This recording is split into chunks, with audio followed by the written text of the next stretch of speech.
ഹരേ കൃഷ്ണ. സർവം ശ്രീ രാധാകൃഷ്ണാർപ്പണമസ്തു. സർവത്ര ഗോവിന്ദനാമ സങ്കീർത്തനം. ഗോവിന്ദ ഹരേ ഗോവിന്ദ. ശ്രീമദ് ഭാഗവതം തൃതീയ സ്കന്ധം 25-ാമത്തെ അധ്യായമാണ് നമ്മൾ ഇന്ന് വിവരിക്കുന്നത്. കപില ഉപദേശം. കപില വാസുദേവൻ ആരാണെന്ന് നമ്മൾ കഴിഞ്ഞ ഭാഗത്ത് പറഞ്ഞു. ശ്രീ മഹാവിഷ്ണു കർദമ പ്രജാപതിയുടെയും ദേവഹൂതിയുടെയും മകനായി ജനിച്ചു. കപിലാവതാരം. എന്തിനാണ് ജനിച്ചത്? സാഖ്യശാസ്ത്രം, സാഖ്യയോഗം ലോകത്തിന് പഠിപ്പിച്ചു കൊടുക്കുവാൻ.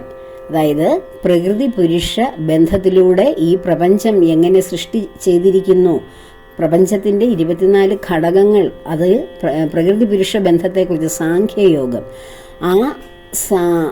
ഈ യോഗം, സാഖ്യയോഗമാണ് പ്രപഞ്ചത്തിന് ആധാരം. അത് അനേക കാലമായിട്ട് അതിനെക്കുറിച്ച് ആർക്കും ഒരു അറിവുമില്ലാതെ അത് തമസ്കരിക്കപ്പെട്ട പോലെ കിടക്കുന്ന അവസ്ഥയിൽ എല്ലാവരും വിശ്വാസത്തിലും ഭക്തിയിലും സകാരമായിട്ടുള്ള നിർഗുണമായിട്ടുള്ള ഒരു അവസ്ഥയിലേക്ക് പോകാതെ സഗുണ ആരാധനയിലൂടെ പോകുമ്പോൾ ആ നിർഗുണ പരബ്രഹ്മത്തെ അറിയുവാൻ, ബ്രഹ്മത്തിൻ്റെ യഥാർത്ഥ തത്വം അറിയുവാൻ ഭഗവാൻ ശ്രീ കപില വാസുദേവനായി തന്നെ അവതാരം ചെയ്ത് ആ സാഖ്യയോഗം ലോകത്തിന് പ്രചരിപ്പിക്കുവാൻ വേണ്ടിയാണ് ഭഗവാൻ അവതാരം ചെയ്തത്. ആ കപില ഭഗവാന്റെ അമ്മയ്ക്ക് കൊടുക്കുന്ന ഉപദേശം, അതാണ് ഇന്ന് നമ്മൾ വിവരിക്കുന്നത്. ഇന്നത്തെ ഈ പുണ്യദിനം, അതായത് സഫല ഏകാദശി, സാഫല്യം, നമ്മുടെ ജീവിതത്തിനൊരു സാഫല്യം ലഭിക്കുവാൻ വേണ്ടി ഭഗവാന്റെ കഥാശ്രവണങ്ങൾ, ഭഗവാന്റെ നാമങ്ങൾ എല്ലാം നമുക്ക് ജീവിതത്തിൻ്റെ, ഇന്നത്തെ ദിവസത്തിൻ്റെ, എല്ലായ്പ്പോഴും ഉള്ള ജീവിതത്തിൻ്റെയും ഭാഗമാക്കാം. അപ്പോൾ കഴിഞ്ഞ ഭാഗത്ത് കർദമ പ്രജാപതി തൻ്റെ മകനായ ശ്രീ വാസുദേവനോട്, ഭഗവാനോട് യാത്ര പറഞ്ഞ് ഭഗവാന്റെ മുമ്പിൽ 3 പ്രദക്ഷിണമൊക്കെ വെച്ച് സന്യാസം സ്വീകരിച്ച് ഒരു അവധൂതനെ പോലെ സഞ്ചരിച്ച് ഭഗവാനിലെത്തുവാൻ അനുഗ്രഹിക്കണമെന്ന ആവശ്യം പറഞ്ഞപ്പോൾ ഭഗവാൻ അത് അനുഗ്രഹിക്കുന്നു. അമ്മയ്ക്ക് ഞാൻ തത്വോപദേശം ചെയ്ത് അമ്മയെ മുക്തിമാർഗത്തിലേക്ക് കൊണ്ടുവന്നുകൊള്ളാം, അങ്ങ് പോയാലും എന്ന് പറയുമ്പോൾ കർദമ പ്രജാപതി സന്യാസം സ്വീകരിച്ചു കൊണ്ട് പോകുന്നു. അദ്ദേഹം അല്ലെങ്കിലും എല്ലായ്പ്പോഴും ഒരു നിസ്സംഗിയായ സന്യാസി തന്നെയായിരുന്നു. പിന്നീട് തൻ്റെ അച്ഛനായ ബ്രഹ്മദേവന്റെ ആവശ്യപ്രകാരം പ്രജകളെ വർദ്ധിപ്പിക്കുവാൻ വേണ്ടിയാണ് ഭാര്യയെ സ്വീകരിക്കുന്നതും സന്താന ഉൽപാദനം നടത്തുന്നതൊക്കെ. 9 സുന്ദരികളായ കന്യകമാര് ഉണ്ടായിരുന്നു. അവരെ ഓരോ മഹർഷിമാർക്കും വിവാഹം കഴിച്ചു കൊടുത്ത കാര്യമൊക്കെ നമ്മൾ കഴിഞ്ഞ ഭാഗങ്ങളിൽ പറഞ്ഞു. അതിനുശേഷം ഭഗവാൻ അവരുടെ മകനായി ജനിച്ചതാണ് കപില വാസുദേവൻ. ഇനി അമ്മയ്ക്ക് കപില ഭഗവാൻ കൊടുക്കുന്ന തത്വോപദേശം, ചെറിയ കുട്ടിയാണ്, 4-5 വയസ്സേ ആയിട്ടുള്ളൂ. അപ്പോൾ കപില ഭഗവാൻ അമ്മയ്ക്ക് തത്വോപദേശം ചെയ്തുവല്ലോ, അതൊന്ന് വിസ്തരിച്ച് പറഞ്ഞു തന്നാൽ കൊള്ളാം എന്ന് ശൗനക മുനി അപേക്ഷിക്കുകയാണ് സൂതനോട്. സൂതൻ അതിന് മറുപടിയായിട്ട് പറയുന്നു, മൈത്രേയ മഹർഷി വിതുരന് പറഞ്ഞുകൊടുത്ത രൂപത്തിൽ കപില ഉപദേശത്തെ വർണ്ണിക്കുന്ന ഭാഗമാണിത്. അച്ഛൻ വനത്തിലേക്ക് പോയ ശേഷം അമ്മയെ അനുഗ്രഹിക്കുവാനായി കപില വാസുദേവൻ കുറച്ച് ദിവസം കൂടി കർദമാശ്രമത്തിൽ താമസിച്ചു. കപിലൻ ജനിച്ച ദിവസം ബ്രഹ്മദേവൻ പറഞ്ഞത് ദേവഹൂതിക്ക് ഓർമ്മ വന്നു. ഭവതിയുടെ പുത്രനായി അവതരിച്ചിരിക്കുന്നത് സാക്ഷാൽ വിഷ്ണു ഭഗവാനാണ്. അമ്മയുടെ അജ്ഞാനം നശിപ്പിച്ച് ഭഗവാൻ ലോകത്തിൽ സഞ്ചരിക്കും. ഇതാണ് ബ്രഹ്മദേവൻ പറഞ്ഞത്. ആ വാക്കുകൾ ഓർമ്മിച്ചുകൊണ്ട് ദേവഹൂതി ഒരു ദിവസം പുത്രനെ സമീപിച്ചു. കപിലൻ യാതൊരു കർമ്മവുമില്ലാതെ ശാന്തനായിരിക്കുകയായിരുന്നു. മകനെ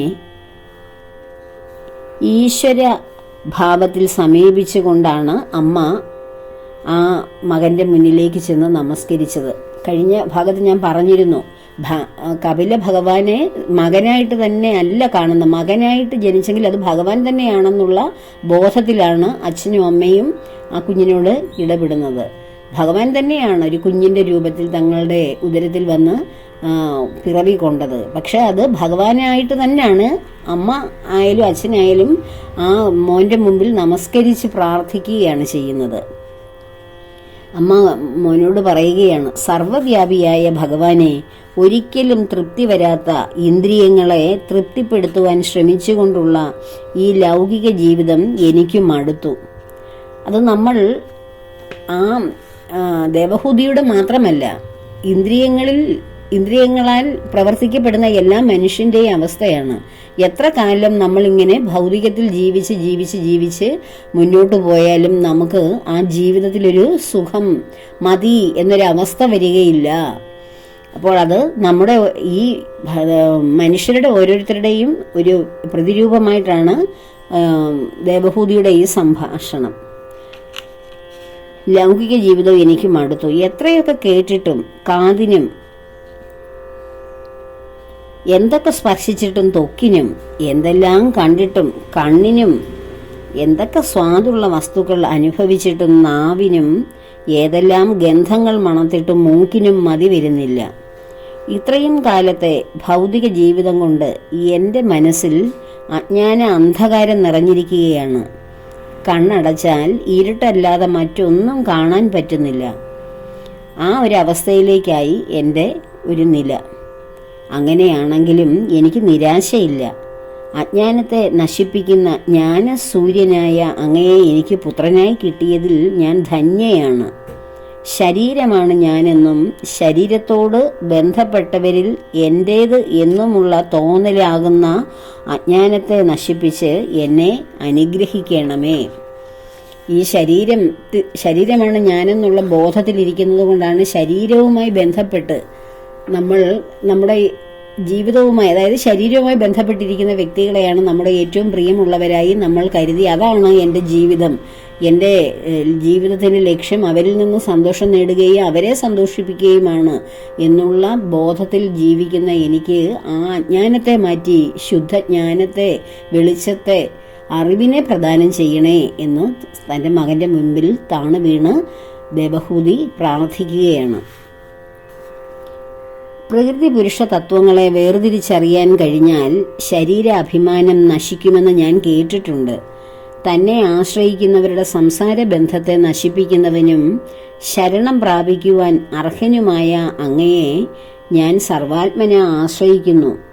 പ്രകൃതിയുടെയും പുരുഷന്റെയും തത്വങ്ങളെ വേർതിരിച്ച് ഉപദേശിച്ചു തന്ന് എൻ്റെ അജ്ഞാനത്തെ നശിപ്പിക്കുവാൻ കാരുണ്യമുണ്ടാകണേ. ദേവഹൂതിയുടെ ഈ അപേക്ഷ അമ്മയ്ക്കു മാത്രമല്ല ലോകത്തിനു മുഴുവൻ ശ്രേയസ്കരമായതുകൊണ്ട് സന്തോഷിച്ച കപില ഭഗവാൻ അമ്മയ്ക്ക് ജ്ഞാനോപദേശം നൽകുവാൻ ആരംഭിച്ചു. അതാണ് കപില ഉപദേശം. അമ്മയ്ക്ക് മകൻ കൊടുക്കുന്ന ഉപദേശമാണ്. മകൻ സാക്ഷാൽ ശ്രീഹരി വിഷ്ണുവാണ്. അമ്മേ, ആധ്യാത്മിക യോഗമാണ് മനുഷ്യർക്ക് ശ്രേയസ്സിനുള്ള അനുഷ്ഠാനമെന്നാണ് എൻ്റെ അഭിപ്രായം. ശരീരമാണ് താനെന്ന് മാനിച്ച് ശാരീരിക സുഖങ്ങളെ സമ്പാദിക്കുവാനും അനുഭവിക്കുവാനുമുള്ള ജീവിതം ലൗകികമാണ്. ആത്മാവാണ് താനെന്ന് ബോധിച്ച് ആത്മതത്വത്തെ അറിഞ്ഞ് സാക്ഷാത്കരിക്കുവാനുള്ള അനുഷ്ഠാനമാണ് ആധ്യാത്മിക യോഗം. അതുകൊണ്ട് അങ്ങനെയുള്ള ഒരു ജീവിതം കൊണ്ട് മാത്രമേ സുഖദുഃഖങ്ങൾക്ക് അതീതമായി തീരുവാൻ കഴിയുകയുള്ളൂ. ഞാൻ പണ്ട് ഋഷികൾക്ക് ഉപദേശിച്ചു കൊടുത്ത യോഗത്തെ ഭവതിക്ക് ഞാൻ പറഞ്ഞു തരാം. ചിത്തമാണ് ജീവന്റെ ബന്ധത്തിനും മോക്ഷത്തിനും കാരണം. സത്വം, രജസ്, തമസ് എന്നീ 3 ഗുണങ്ങളിലും അവയുടെ വികാരങ്ങളായ പ്രപഞ്ച വസ്തുക്കളിലും ആസക്തമായ ചിത്തം ബന്ധത്തിന് കാരണമാണ്. ഗുണങ്ങളെ വിട്ട് ആത്മാവിൽ ആനന്ദിക്കാൻ തുടങ്ങിയാൽ ആ ചിത്തം തന്നെ മോക്ഷപ്രാപ്തിക്ക് കാരണമായി തീരും.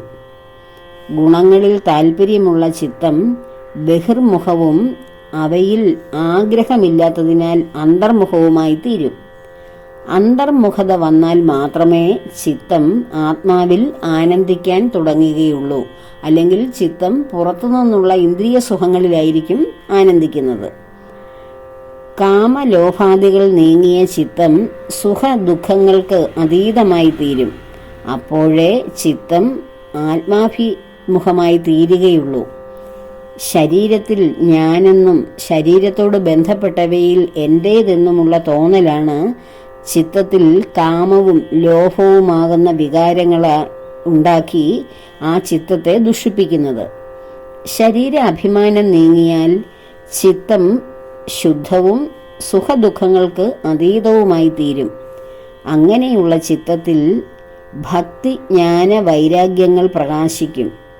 ഭക്തി ജ്ഞാന വൈരാഗ്യങ്ങൾ വളർന്ന ചിത്തം കൊണ്ട് വിചാരം ചെയ്യുമ്പോൾ ജീവനായ താൻ പ്രകൃതിക്ക് അതീതനും നാശരഹിതനും സ്വയം പ്രകാശ സ്വരൂപിയും സൂക്ഷ്മരൂപിയും സർവവ്യാപിയുമായ ആത്മാവാണെന്ന് ബോധിക്കാൻ നമുക്ക് കഴിയും. അതോടെ പ്രകൃതിയുടെ ബന്ധത്തിൽ നിന്ന് വിട്ടുപോകാനും സാധിക്കും. ശരീരാഭിമാനം നീങ്ങിയാൽ മാത്രം സാധിക്കുന്ന ബ്രഹ്മസാക്ഷാത്കാരത്തിന് സർവാത്മാവായ ഭഗവാനിൽ ഭക്തിയെ വളർത്തുന്നതുപോലെ സുഗമമായ മറ്റൊരു അനുഷ്ഠാനവുമില്ല. സജ്ജന സംസർഗം കൊണ്ട് ഭക്തി ഉണ്ടാവും.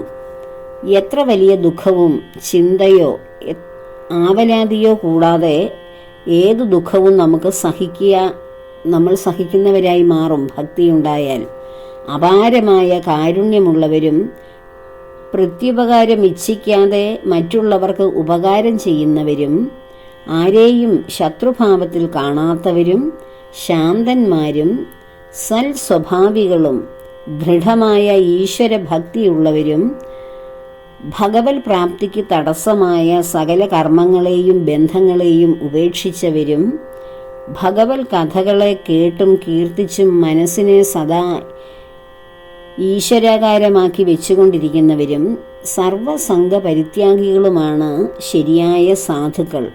അങ്ങനെയുള്ളവരോടുള്ള ചേർച്ചയാണ് സത്സംഗം. സജ്ജന സംസർഗം കൊണ്ട് കാതിനെയും മനസ്സിനെയും അത്യാനന്ദഭൂതിയിൽ ആറാടിപ്പിക്കുന്ന ഭഗവത് കഥകളെ കേൾക്കാൻ സന്ദർഭമുണ്ടാകും.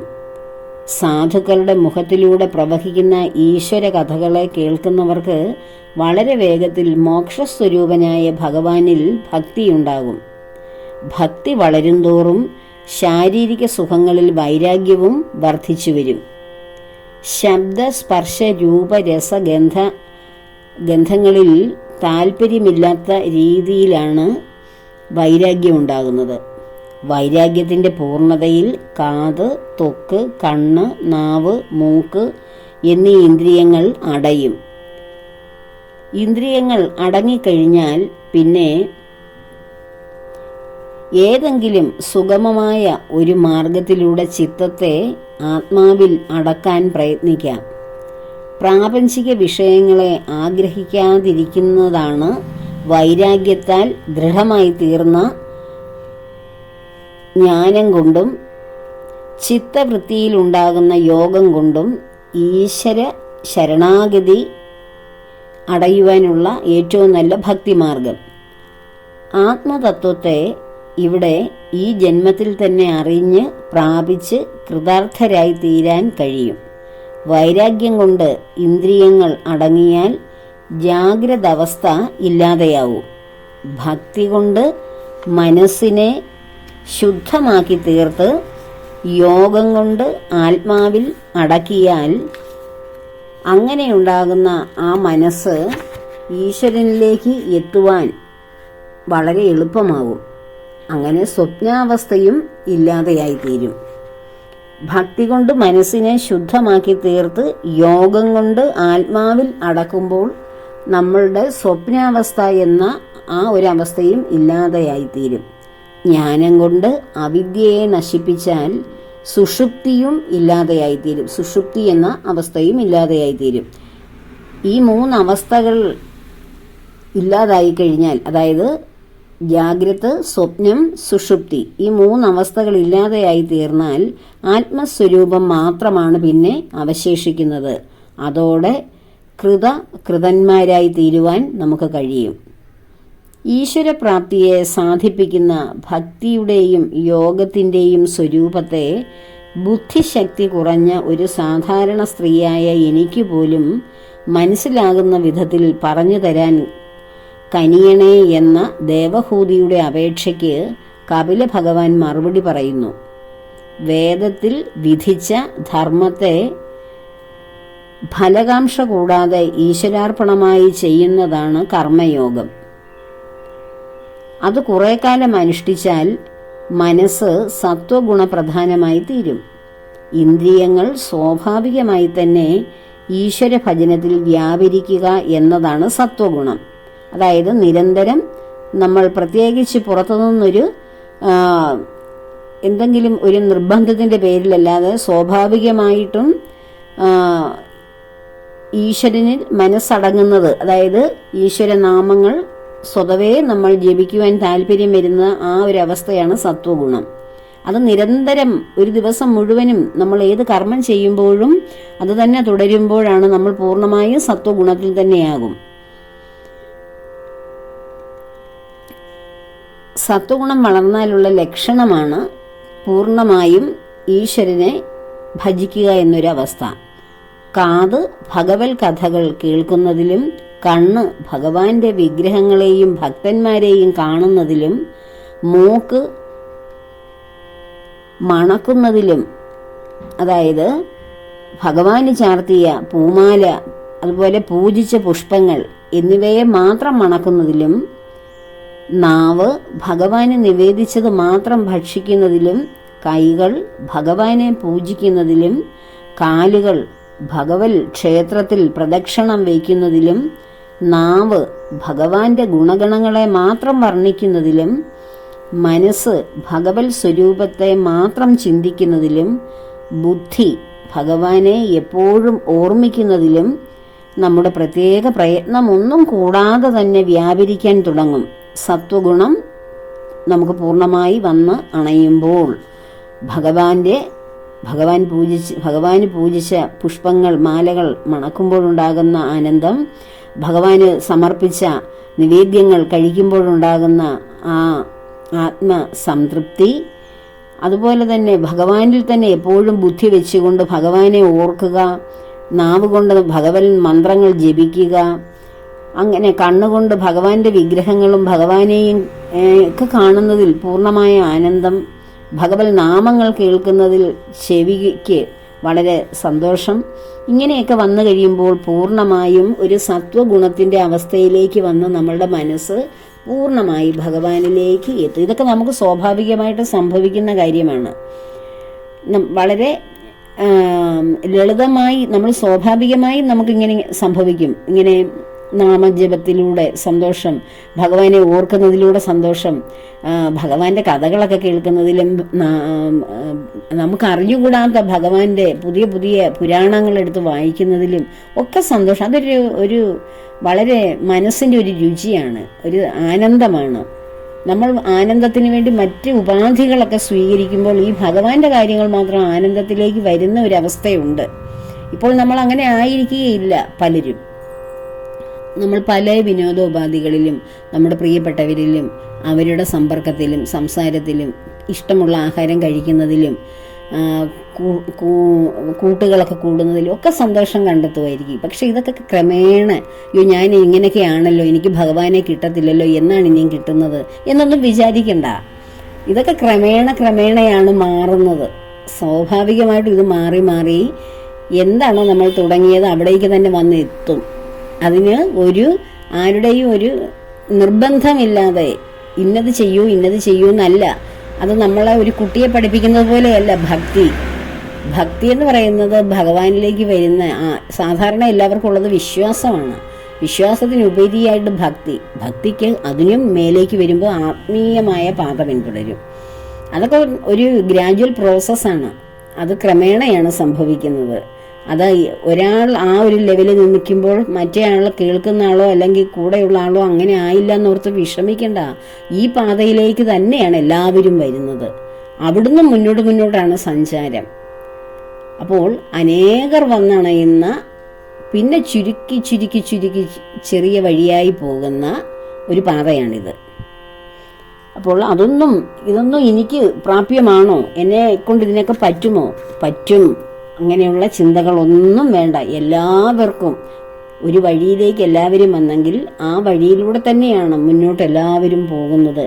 അതിൽ നിന്ന് ആരും പിന്തിരിഞ്ഞു പോകില്ല. പിന്തിരിഞ്ഞ് 4 സ്റ്റെപ്പ് പുറകിലേക്ക് വെച്ചാലും 8 സ്റ്റെപ്പ് വീണ്ടും ഭഗവാന്റെ അടുക്കലേക്ക് തന്നെ വരും. അങ്ങനെ ആത്മസ്വരൂപത്തെ മറച്ച് വെച്ചിരിക്കുന്ന, അപ്പോൾ തനിക്ക് ബുദ്ധി ഭഗവാനിൽ ഉറച്ച് യാതൊരു പ്രയത്നവും കൂടാതെ തന്നെ ഭഗവാനിൽ വ്യാപരിക്കാൻ തുടങ്ങുന്ന ഒരു അവസ്ഥയുണ്ടാകും. അപ്പോൾ തനിക്ക് ഭക്തി ഉണ്ടാവാൻ തുടങ്ങി എന്ന് നമുക്ക് തീരുമാനിക്കാം. അപ്പോൾ ഭക്തി അവിടെ തുടങ്ങുന്നതേ ഉള്ളൂ. ഇങ്ങനെ ഏകാഗ്രമായി ഭഗവാനിൽ തന്നെ ആനന്ദം കണ്ടെത്തുമ്പോഴാണ് ഭക്തി എനിക്ക് തുടങ്ങി എന്ന് നമുക്ക് അനുഭവിക്കാൻ സാധിക്കുന്നത്. അപ്രകാരമുള്ള നിഷ്കാമ ഭക്തി മോക്ഷത്തെക്കാൾ ശ്രേഷ്ഠമാണ്. നിഷ്കാമ ഭക്തി ഒന്നിനും വേണ്ടിയല്ല, എൻ്റെ മനസ്സിൻ്റെ ആനന്ദത്തിന് വേണ്ടി ഞാൻ ഭഗവാനെ എപ്പോഴും ഓർക്കുന്നു, നാമങ്ങൾ ജപിക്കുന്നു, ഭഗവാന്റെ കഥകൾ കേൾക്കുന്നു, പുസ്തകങ്ങൾ, പുരാണ ഗ്രന്ഥങ്ങൾ ഭഗവാനുമായി ബന്ധപ്പെട്ടതൊക്കെ പാരായണം ചെയ്യുന്നു.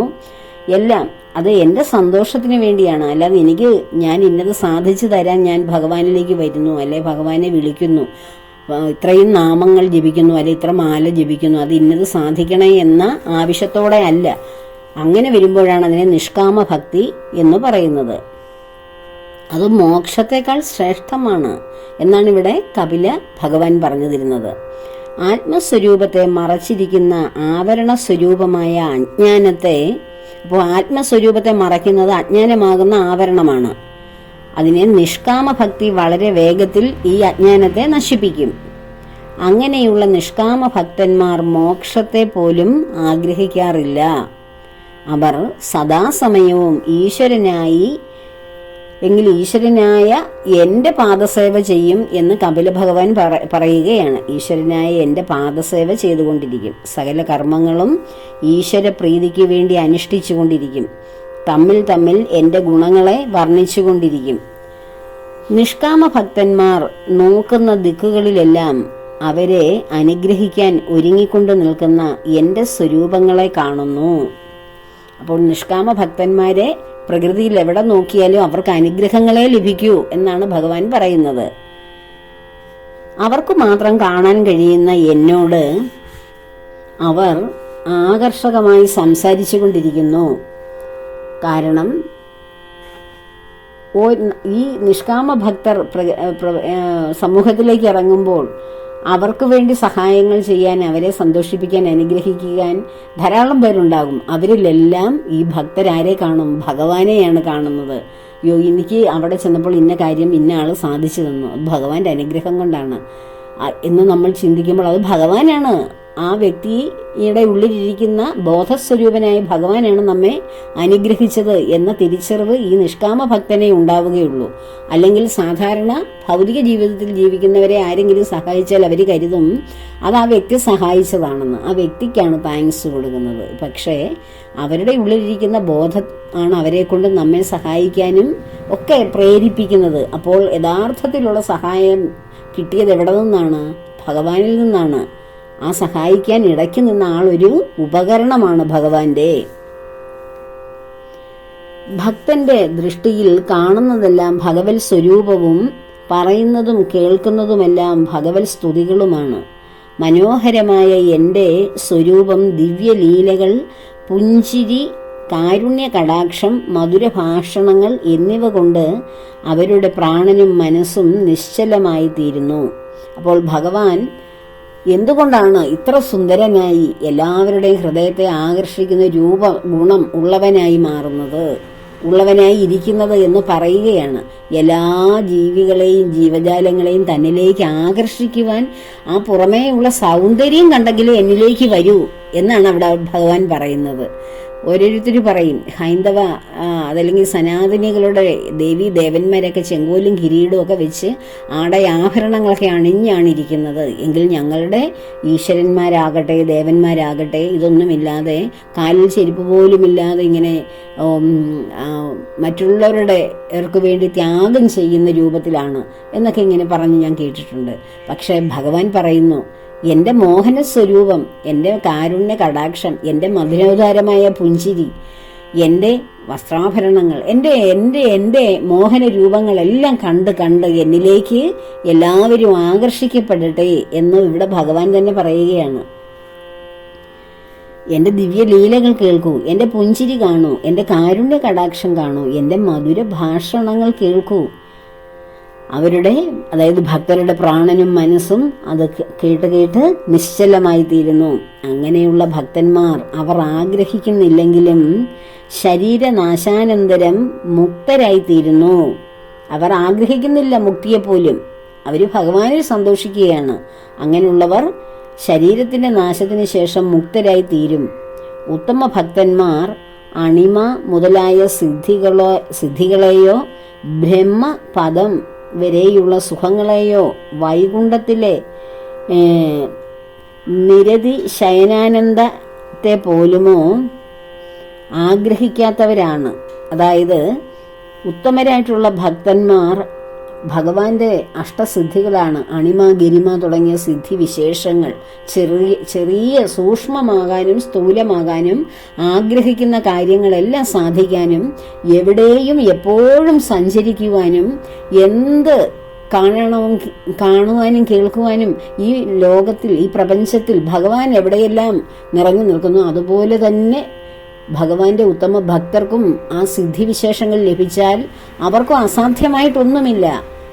എല്ലാം ഈ 14 ലോകങ്ങളും ഈ ബ്രഹ്മാണ്ഡം മുഴുവനും സഞ്ചരിക്കുവാനും അവിടെ കാണുന്നതും കേൾക്കുന്നതും എല്ലാം അനുഭവിക്കുവാനും ഒരു യഥാർത്ഥ ഉത്തമ ഭക്തന് സാധിക്കും. അതാണ് ഭഗവാന്റെ അഷ്ടസിദ്ധികൾ നമുക്ക് ഓരോരുത്തർക്കും ലഭിക്കും. നമ്മളും ആ നിലയിലേക്ക് എത്തിക്കഴിഞ്ഞാൽ അവർ ബ്രഹ്മപദത്തെയോ അല്ലെ വൈകുണ്ഠത്തിലെ നിരതി ശയനാനന്ദത്തെ പോലുമോ ആഗ്രഹിക്കാത്തവരാണ്. എങ്കിലും അവർ മരണാനന്തരം വൈകുണ്ഠ ലോകത്തിൽ എത്തിച്ചേർന്ന് ദുഃഖത്തിന്റെ കലർപ്പില്ലാത്ത ആനന്ദം അനുഭവിക്കുന്നു. എന്നെ ആശ്രയിച്ച ഭക്തന്മാർക്ക് ഒരിക്കലും നാശമില്ല. എല്ലാറ്റിനെയും നശിപ്പിക്കുന്ന കാലത്തിനു പോലും അവരെ നശിപ്പിക്കാൻ കഴിയില്ല. ഭക്തന്മാരെ കാലം പോലും നശിപ്പിക്കുന്നില്ല. ഭക്തന്മാർക്ക് പ്രിയപ്പെട്ടവനും ആത്മാവും പുത്രനും സ്നേഹിതനും ഇഷ്ടദേവനും എല്ലാം ഞാൻ തന്നെയാണ്, ഞാൻ മാത്രമാണ്. ഭക്തന്മാർക്ക് ഏറ്റവും പ്രിയപ്പെട്ടവനും ഭക്തന്റെ ആത്മാവും ഭക്തൻ പുത്രനായി കരുതുന്നതും സ്നേഹിതനായി കരുതുന്നതും ഇഷ്ടദേവനും എല്ലാം ഞാൻ മാത്രമാണ്. അതായത് ഇപ്പോൾ ഭക്തരായിട്ടുള്ളവരുടെ മക്കളായി വരുന്നതും ഭഗവാൻ തന്നെയാണ്. അത് ആ മക്കളുടെ ഉള്ളിലിരിക്കുന്നതും ഭഗവാന്റെ ആത്മചൈതന്യമാണ്. സ്നേഹിതനായിട്ട് കരുതുന്ന കൂട്ടുകാരുടെ ഉള്ളിലിരിക്കുന്നതും ഭഗവാന്റെ ആത്മചൈതന്യമാണ്. അവരുടെ ഇഷ്ടദേവനായി നമ്മൾ കരുതുന്ന ഏത് ദേവനായിക്കോട്ടെ, ഇപ്പോൾ ശ്രീകൃഷ്ണ പരമാത്മാവല്ല, അയ്യപ്പസ്വാമിയോ അല്ലെ ഗണപതി ഭഗവാനോ മുരുക ഭഗവാനോ ദേവിയോ എന്തുമായിക്കോട്ടെ, ശിവഭഗവാനോ എന്തുമായിക്കോട്ടെ, അതും ഞാൻ തന്നെയാണ് എന്നിവിടെ ഭഗവാൻ വളരെ വ്യക്തമായി പറയുകയാണ്. എല്ലാവരിലും, എല്ലാ ദേവീ ദേവതകളിലും, എല്ലാ മനുഷ്യരിലും, എല്ലാറ്റിലും കുടികൊള്ളുന്നത് ഞാൻ തന്നെയാണ്. ഈ ലോകത്തെയും സ്വർഗാദി ലോകങ്ങളെയും ഈ ലോകങ്ങളിൽ സഞ്ചരിക്കുന്ന ജീവനെയും ശരീരത്തോട് ബന്ധപ്പെട്ട ഭാര്യ, പുത്രൻ മുതലായവരെയും ഉപേക്ഷിച്ച് മറ്റ് ചിന്തകളൊന്നുമില്ലാതെ എന്നെ ഭജിക്കുന്ന ഭക്തന്മാരെ ഞാൻ മൃത്യുസ്വരൂപമായ സംസാരത്തിൽ നിന്നു ഉദ്ധരിക്കും. മരണത്തിന്റെ സ്വരൂപമാണ് ഈ സംസാര ജീവിതം. അതിൽ നിന്ന് ഞാൻ ഉദ്ധരിക്കും, ഉയർത്തും. പ്രകൃതി പുരുഷന്മാർക്ക് അതീതനായ പരമാത്മാവായ എന്നെ പ്രാപിക്കാതിരിക്കുന്ന കാലത്തോളവും ഭയനിവൃത്തി ഉണ്ടാവില്ല. അതായത് മരണഭയത്തെയാണ് ഭഗവാൻ പറയുന്നത്. പ്രകൃതി പുരുഷന്മാർക്ക് അതീതനായി, അതായത് പ്രകൃതി പുരുഷന്മാരാലാണ് ഈ പ്രപഞ്ചം സൃഷ്ടിച്ചിരിക്കുന്നത്. അപ്പോൾ ഈ പ്രപഞ്ചത്തിൽ ഏത് രൂപത്തിൽ ഒരു ബോധം, അതായത് ആത്മാവ് ചുറ്റിത്തിരിയുന്നോ, ഏതേത് ശരീരമെടുത്ത് ചുറ്റിത്തിരിയുന്നിടത്തോളം കാലവും അവർക്ക് മരണഭയം സംഭവിക്കും. എന്നാൽ എന്നെ പൂർണ്ണമായി ആശ്രയിച്ച് എൻ്റെ തത്വം മനസ്സിലാക്കുന്ന ആളിന് ഒരിക്കലും മരണത്തെ ഭയക്കേണ്ടി വരില്ല. മരണമെന്നാൽ ഒരു അവസാനമല്ല എന്ന് ഭക്തന് മനസ്സിലാകും. കാരണം ഒരു വസ്ത്രം അഴിച്ചു വെച്ചിട്ട് ആ ശരീരത്തിലേക്ക് വീണ്ടും വീണ്ടും വസ്ത്രങ്ങൾ അണിയുന്നു. ശരീരം അവിടെ നഷ്ടപ്പെടുന്നില്ല, വസ്ത്രമാണ് മാറുന്നത്. എന്ന തത്വം മനസ്സിലായി കഴിഞ്ഞാൽ പിന്നെ മരണത്തെ ഭയപ്പെടുകയില്ല. പരമാത്മാവൊഴികെ മറ്റെല്ലാം നശിക്കുന്നവയാണ്. നശിക്കുന്ന വസ്തുക്കളെ ആശ്രയിക്കുന്നവർക്ക് എങ്ങനെയാണ് ഭയമില്ലാതായി തീരുക? അതുകൊണ്ടാണ് ശരീരമൊക്കെ നശിക്കുന്ന വസ്തുവായതുകൊണ്ടാണ് അതൊരു കാലഘട്ടം കഴിയുമ്പോൾ നശിച്ചു പോകുന്നത്. അതിനുശേഷം എന്നാൽ അതിലിരിക്കുന്ന ബോധമാകുന്ന പരമാത്മ ചൈതന്യം ഒരിക്കലും നശിക്കുന്നില്ല. അതൊരിക്കലും ഉണ്ടായിട്ടുമില്ല, അതൊരിക്കലും നശിക്കുന്നുമില്ല. നശിക്കുന്ന സാധനങ്ങളാണ് വീണ്ടും വീണ്ടും ഉണ്ടാകുന്നത്. നശിക്കാത്തവ എങ്ങനെയാണ് ഉണ്ടാകുന്നത്? എങ്ങനെയാണ് അവ ഇല്ലാതാവുന്നത്? അതുകൊണ്ടാണ് ഭഗവത്ഗീതയിൽ ഭഗവാൻ പറഞ്ഞിരിക്കുന്നത്, നമ്മുടെ ആത്മാവാകുന്ന ആ ബ്രഹ്മ ചൈതന്യത്തെ കാറ്റിനോ ജലത്തിനോ അഗ്നിക്കോ ഒന്നും നശിപ്പിക്കാൻ കഴിയില്ല. ഇത് ഇവിടെ ഉണ്ടായിട്ടില്ല അർജുന, പിന്നെ എങ്ങനെയാണ് നീ അതിനെ ഇല്ലാതാക്കാൻ ശ്രമിക്കുന്നത്? ഇത് എന്നേക്കും ഇവിടെ ഉള്ളതാണ്. ഒന്നിനെ നശിപ്പിക്കാൻ നമുക്ക് കഴിയില്ല. ആത്മചൈതന്യത്തെ, ആ എനർജിയെ നിനക്ക് എങ്ങനെ നശിപ്പിക്കാൻ കഴിയും? നീ ആ ശരീരത്തെയല്ലേ നശിപ്പിക്കുന്നത്? ശരീരമല്ലേലും നീ നശിപ്പിച്ചാലും ഇല്ലെങ്കിലും എന്റെ കാലഗതി അനുസരിച്ച് എന്നിലേക്ക് തന്നെ വന്ന് വീഴുന്നതാണ്. മഹാകാലനായ കാലപ്രവാഹമായ എന്നിലേക്ക് ഇവിടെ കാണുന്നതെല്ലാം വന്ന് ലയിക്കും. കാണാത്തതായ ആ പരമാത്മാ ചൈതന്യം എങ്ങനെ നിനക്ക് നശിപ്പിക്കാൻ കഴിയുമെന്ന് അർജുനനോട് ഭഗവാൻ വ്യക്തമായി ചോദിക്കുന്നുണ്ട് ഭഗവത്ഗീതയിൽ.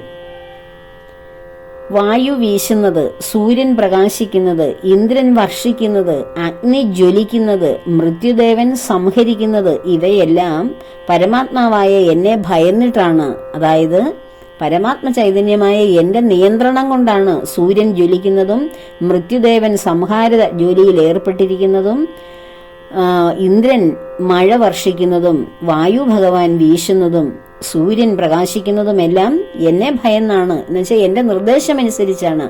അച്ഛനെ ഭയന്ന് ഒരു കുട്ടി എന്തെല്ലാം ചെയ്യുന്നു എന്നതുപോലെ പിതാവാകുന്ന എല്ലാറ്റിൻ്റെയും ഉടമയായ എന്നെ ഭയന്നാണ് ഇവരെല്ലാം പ്രകാശിക്കുന്നതും എല്ലാ കർമ്മങ്ങളും അവരനുഷ്ഠിക്കുന്നതും. അതുകൊണ്ടാണ് ഇതെല്ലാം ഒന്ന് തന്നെ എന്ന് പറയുന്നത്. അതിനാൽ ജ്ഞാനത്തോടും വൈരാഗ്യത്തോടും കൂടിയ ഭക്തിയോഗം കൊണ്ട് യോഗികൾ എന്നെ പ്രാപിച്ച് ഭയനിവൃത്തരായി തീരുന്നു. തീവ്രമായ ഭക്തിയോഗം കൊണ്ട് മനസ്സിനെ തന്നിൽ തന്നെ ആത്മസ്വരൂപേണ വിളങ്ങുന്ന ഭഗവാനിൽ നിശ്ചലമായി ഉറപ്പിക്കുക എന്നതാണ് ഈ ലോകത്തിൽ പരമശ്രേയസിനുള്ള സുഗമമായ മാർഗം എന്ന് കപില ഭഗവാൻ തന്റെ അമ്മയായ ദേവഹൂതിക്ക് ഉപദേശം കൊടുക്കുകയാണ്. ഈ കപില ഉപദേശം എന്ന് പറയുന്നത് വളരെ വ്യക്തമായി മനസ്സിലാക്കേണ്ട ഒരു കാര്യമാണ്. നമ്മൾ ഭക്തിയിലേക്ക് വന്നു കഴിഞ്ഞാൽ ഈ ഭക്തി യോഗത്തിൽ നിന്ന് നമുക്ക് അടുത്തത് ആ സാഖ്യയോഗത്തിലേക്ക് ഒക്കെ കടക്കണം. ഇതാണ് പരമമായ സത്യം. ഭഗവാൻ തന്നെ പറയുകയാണ് തന്റെ അമ്മയോടും ലോകത്തിനോടും മുഴുവൻ. അമ്മയ്ക്ക് ഉപദേശം കൊടുക്കുമ്പോൾ ഭഗവാൻ പറയുന്നു, ഇത് ലോകത്തിന് മുഴുവൻ വേണ്ട ഉപദേശം തന്നെയാണ്. അതുകൊണ്ട് ഞാനിത് അമ്മയ്ക്ക് പറഞ്ഞു തരാം. അമ്മയെ ശരീരത്തിൽ നിന്ന് മോചിപ്പിക്കുവാനുള്ള, ശരീരബോധത്തിൽ നിന്ന്, ഇന്ദ്രിയ സുഖങ്ങളിൽ നിന്ന് മോചിപ്പിക്കുവാനുള്ള തത്വമാണ് പറഞ്ഞു കൊടുത്തത്. ഇത് നാം ഓരോരുത്തരും ഇത് കേൾക്കുവാൻ അതിന് യോഗ്യതയുള്ളവർ മാത്രമേ ഇത് കേൾക്കുകയുള്ളൂ. ഇത് അനേകങ്ങൾ കേൾക്കണമെന്ന് എനിക്ക് ആഗ്രഹമുണ്ട്. കാരണം അതുപോലെ ഓരോരുത്തരുടെയും ജീവിതത്തിൽ പരിവർത്തനത്തിന് വേണ്ടിയിട്ടാണ് ഭഗവാൻ ഇത് പറഞ്ഞിരിക്കുന്നത്. എന്നാൽ ഇത് സാധാരണ ഇത് കേൾക്കുമ്പോൾ എല്ലാവർക്കും അത് മനസ്സിലാകില്ല. എല്ലാവരും സാധാരണഗതിയിൽ ഏതെങ്കിലുമൊക്കെ കാര്യങ്ങൾ സാധിക്കുവാനോ അങ്ങനെയൊക്കെയുള്ള അങ്ങനെ ഒരു ഭഗവാനെ ഒരു രൂപത്തിൽ കണ്ട് ആരാധിച്ച് നമ്മുടെ ആഗ്രഹങ്ങൾ ഭഗവാന്റെ പത്മപാദങ്ങളിൽ സമർപ്പിച്ച് അങ്ങനെ അതിൻ്റെ നിവൃത്തിക്ക് വേണ്ടി ഭഗവത് സേവ ചെയ്യുന്നവരാണ്. എന്നാൽ അതിനുമുപരിയായി ഭഗവാനിൽ തന്നെ ചിത്തത്തെ ഏകീകരിച്ചുകൊണ്ട് ഭഗവാനെ തന്നെ ജീവിതത്തിന്റെ സന്തോഷവും ഏറ്റവും ആനന്ദവുമായി കാണാൻ ഏകാഗ്രമായ മനസ്സോടുകൂടി സഞ്ചരിക്കുന്നവർ ആരൊക്കെയുണ്ടോ അവർക്കിത് വളരെ പ്രയോജനമാണ്. കപില ഭഗവാന്റെ ഉപദേശം. ഇന്നത്തെ ദിവസം ഇത് പറഞ്ഞു തരുവാൻ എനിക്ക് ഭഗവാൻ അവസരം തന്ന ഭഗവാനും ആ ഭഗവാനിൽ കുടികൊള്ളുന്ന പ്രകൃതീശ്വരിയായ ദേവി, പ്രകൃതി പുരുഷ ബന്ധം, അതാണ് കപില ഉപദേശത്തിന്റെ സാഖ്യയോഗത്തിന്റെ അടിസ്ഥാന തത്വം. അതിന് ഇടവരുത്തിയ ദേവിക്കും, ദേവി അനുവദിച്ചാൽ മാത്രമല്ലേ ഈ ശരീരം കൊണ്ട്, നാവുകൊണ്ട് ഇതൊക്കെ നമുക്ക് സംസാരിക്കാൻ കഴിയുകയുള്ളൂ. അപ്പോൾ എല്ലാ എല്ലാ അനുഗ്രഹങ്ങളും തന്ന ദേവിക്കും ഭഗവാനും ഒരുപാട് പ്രണാമങ്ങൾ അർപ്പിക്കുന്നു. അപ്പോൾ സർവകർമ്മങ്ങളും ഭഗവാന്റെയും ദേവിയുടെയും പത്മപാദങ്ങളിൽ കോടാനുകോടി പ്രണാമങ്ങളോടെ സമർപ്പിക്കുന്നു. ലോകാ സമസ്ത സുഖിനോ ഭവന്തു.